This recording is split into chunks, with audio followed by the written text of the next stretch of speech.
राधे राधे भक्तजनों, आज आप सुनेंगे गुरुवार की व्रत कथा। जो लोग गुरुवार का कथा सुनते हैं उन पर गुरु बृहस्पति देव प्रसन्न हो जाते हैं और उनकी सारे मनोकामना पूरा कर देते हैं। तो बोलो बृहस्पति भगवान की जय, बृहस्पति देव की जय। कथा गुरु प्रदोष की सभी भक्तों को हार्दिक शुभकामनाएं करती हूँ। भगवान आप सभी को सारे मनोकामना पूरा करे। गुरु प्रदोष कथा सुने तो पूरा कथा सुने, अधूरा सुनने से भगवान को तो अपमान होता है। आप सुनिए तो पूरा कथा सुनिए ताकि भगवान आप पर प्रसन्न हो और आपका सारा मनोकामना पूरा कर दे।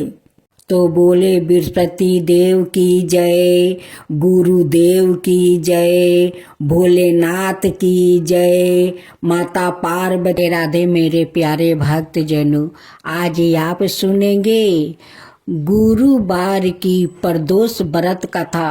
बृहस्पति बार के दिन प्रदोष पड़ते हैं तो बृहस्पति प्रदोष कहते हैं। अब बृहस्पति बार के दिन को गुरुवार प्रदोष कहते हैं।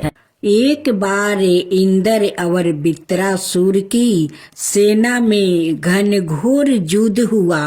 देवताओं ने दैत्य सेना को पराजित कर नष्ट भ्रष्ट कर डाला। यह देखे वृत्रासुर अत्यंत क्रोधित हो सवाए युद्ध को उदित हुआ। असुरी माया से उसने विकराल रूप धारण कर लिया। सभी देवता भयभीत हो गुरुदेव बृहस्पति की शरण में पहुँचे। बृहस्पति महाराज बोले, पहले मैं तुम्हें वृत्रासुर का वास्तविक परिचय दे दूं।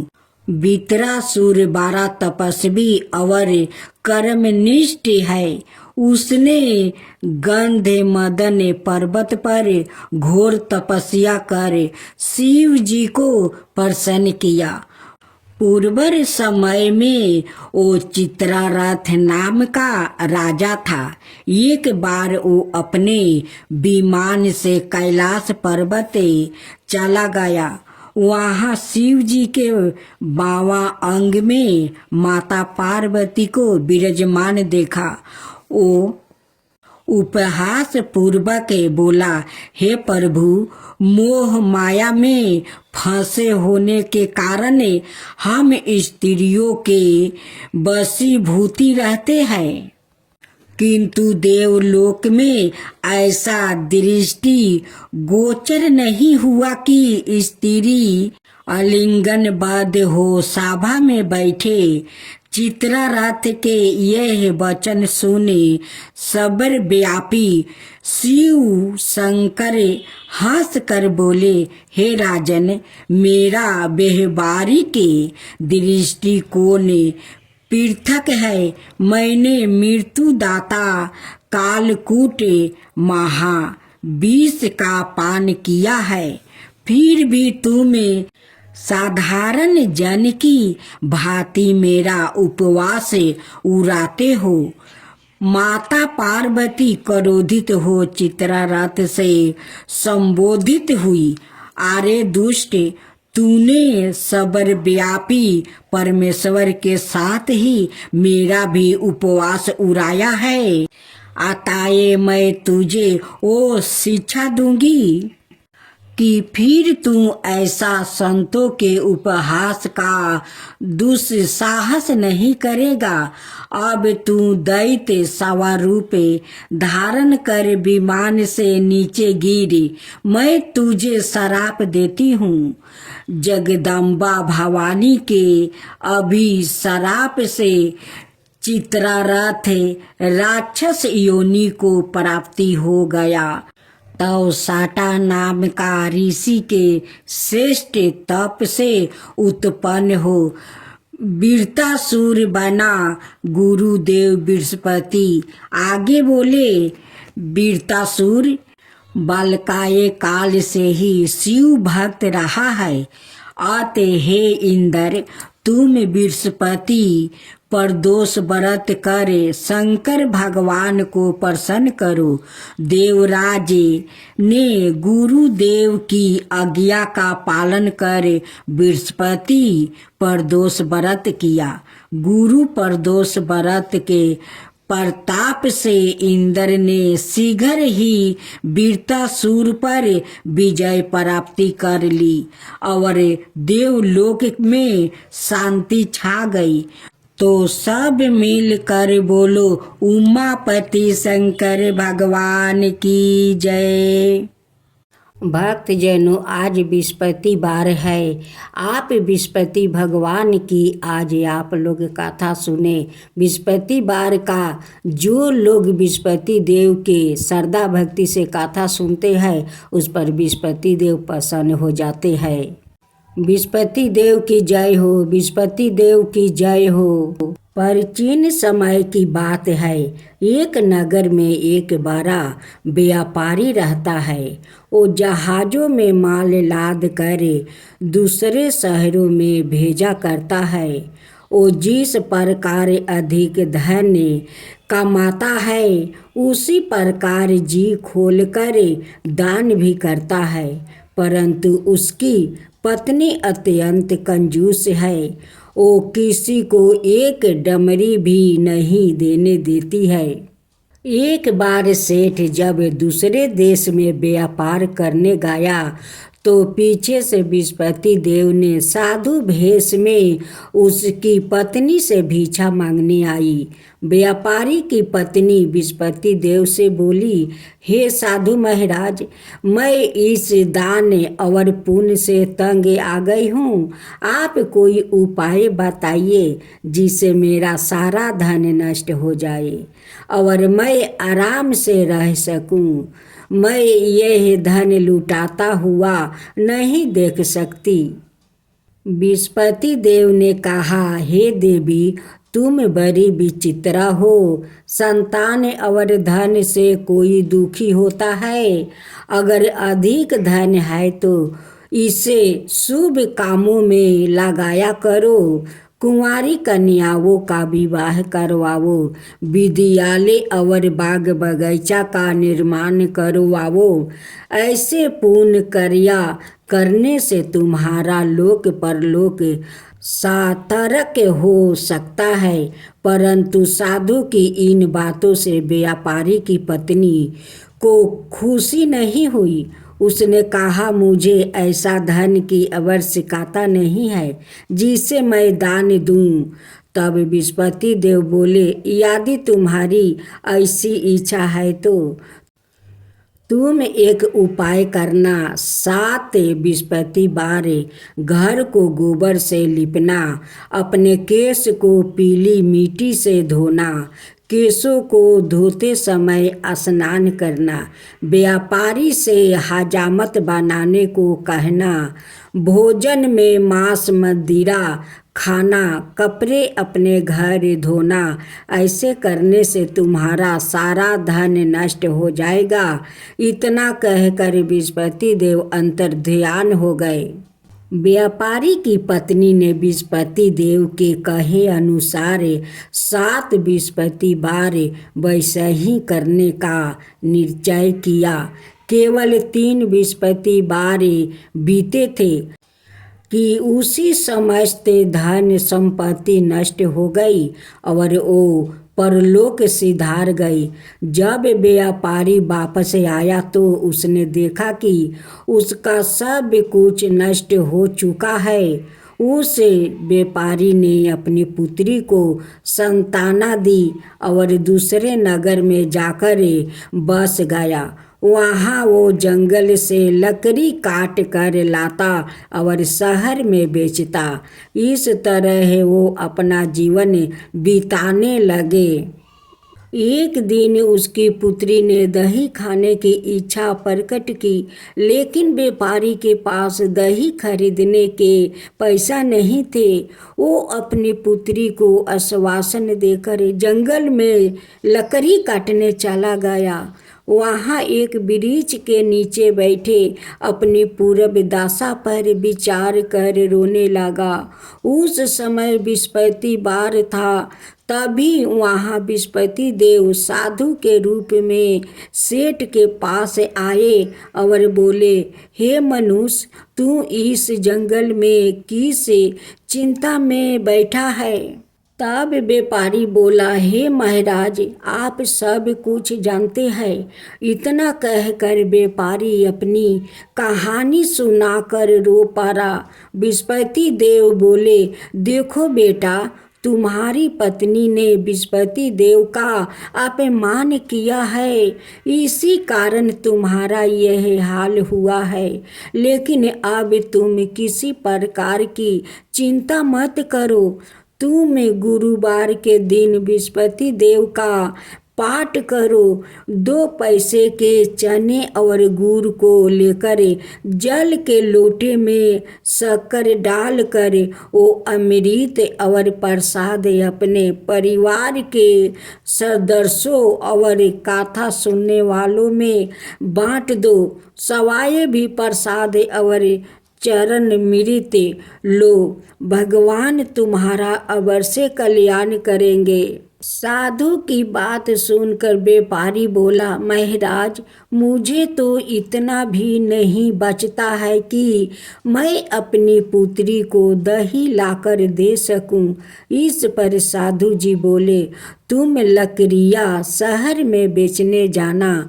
तुम्हें लकड़ियों के दाम पहले से चौगुने मिलेंगे, जिससे तुम्हारे सारे कार्य सिद्ध हो जाएगा। उसने लकड़ियाँ काटी और शहर में बेचने के लिए चल पड़ा। उसकी लकड़ियाँ अच्छे दाम में बिक गई, जिसे उसने अपनी पुत्री के लिए दही लिया और गुरुवार की कथा हेतु चाना गुड़ लेकर कथा की और प्रसाद बांट कर सवाए भी खाया। उसी दिन से उसकी सभी कठिनाइयाँ दूर होने लगी। परंतु अगले बृहस्पतिवार को वो कथा करना भूल गया। अगले दिन वहाँ के राजा ने एक बड़े यज्ञ का आयोजन कर पूरे नगर के लोगों के लिए भोजन का आयोजन किया है। राजा की आज्ञा अनुसार पूरा नगर राजा के महल में भोजन करने गया, लेकिन व्यापारी वो उसकी पुत्री तनिक विलंब से पहुँचे। अंत उन्हों दोनों को राजा ने महल में ले जाकर भोजन करवाया। जब वो दोनों लौट कर आए तभी रानी ने देखा कि उसकी खूंटी पर टांगा हार गायब है। रानी को व्यापारी और उसकी पुत्री पर संदेह हुआ कि उसका हार उन दोनों ने ही चुराया है। राजा की आज्ञा से उन दोनों को कारावास की कोठरी में कैद कर दिया गया। कैद में पड़कर दोनों अत्यंत दुखी हुए। वहाँ उन्होंने बृहस्पति देवता का स्मरण किया। बृहस्पति देव ने प्रकट होकर व्यापारी को उसकी भूल का अभ्यास करवाया और उन्हें सलाह दी कि गुरुवार के दिन कैद खाने के दरवाजे पर तुम्हें 2 पैसा मिलेंगे। उनसे तुम चने और मुनका मंगवाकर विधि पूर्वक बृहस्पति देवता का पूजन करना। तुम्हारे सब दुख दूर हो जाएंगे। बृहस्पतिवार को कैद खाने के दरवाजे पर उन्हें 2 पैसे मिले। बाहर सड़क पर एक स्त्री जा रही थी। व्यापारी ने उसे बुलाकर गुड़ और चने लाने को कहा।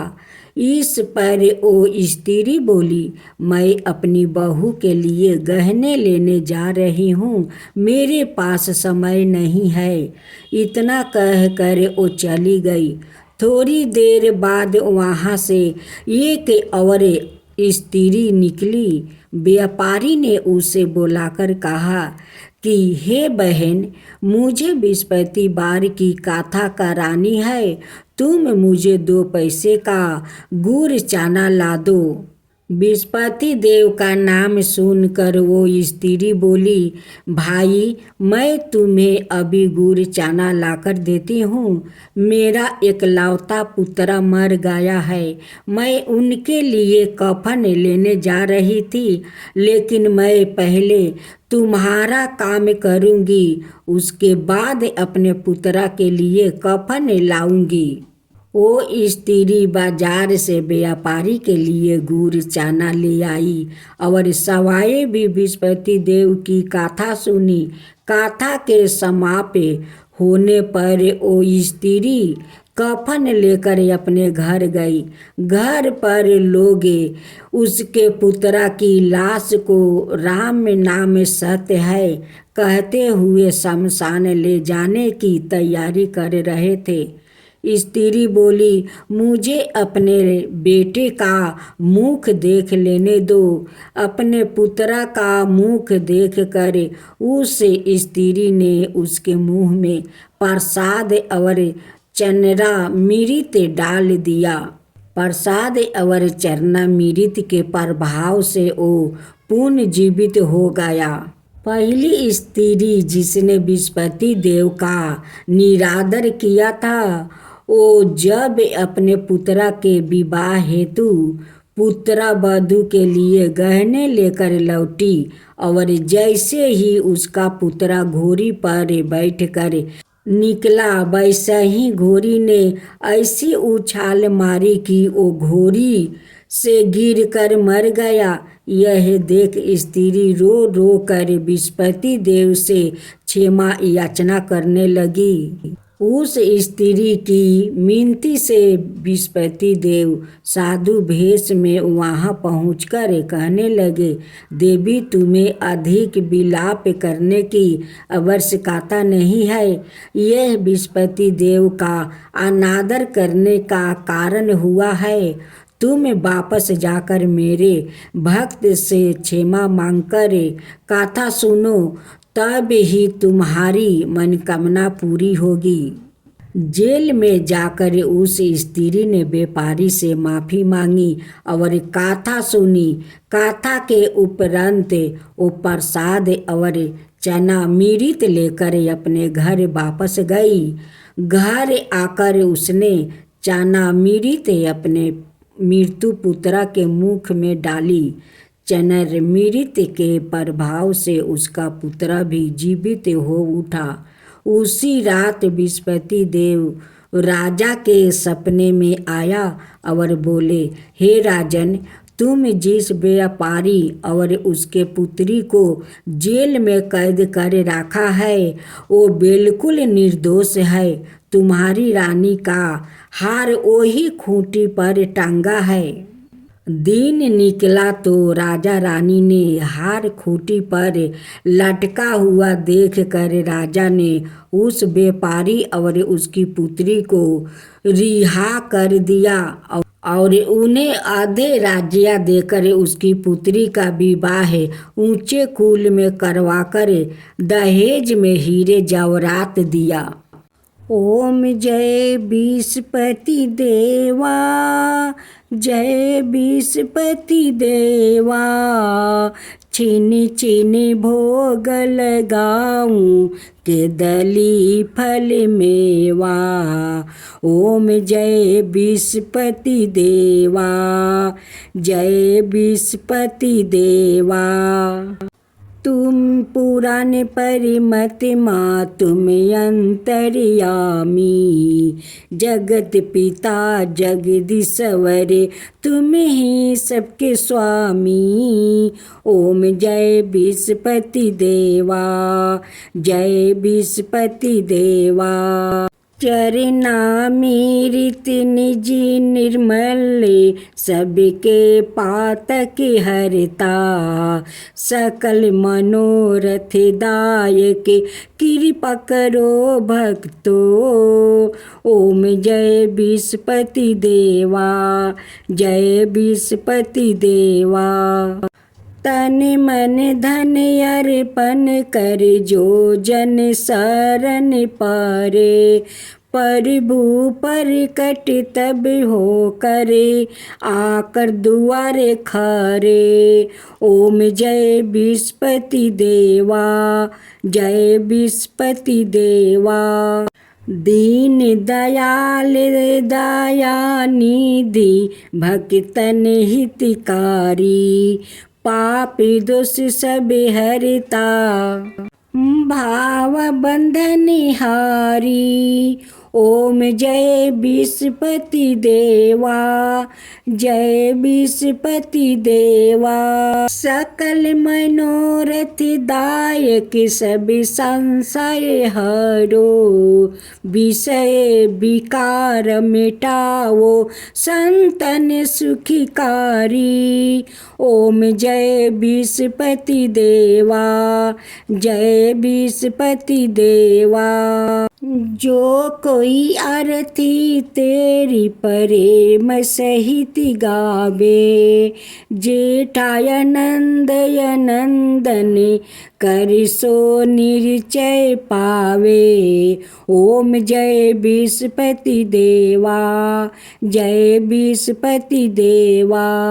सब मिलकर बोलो विष्णुपति भगवान की जय विष्णुपति देव की जय।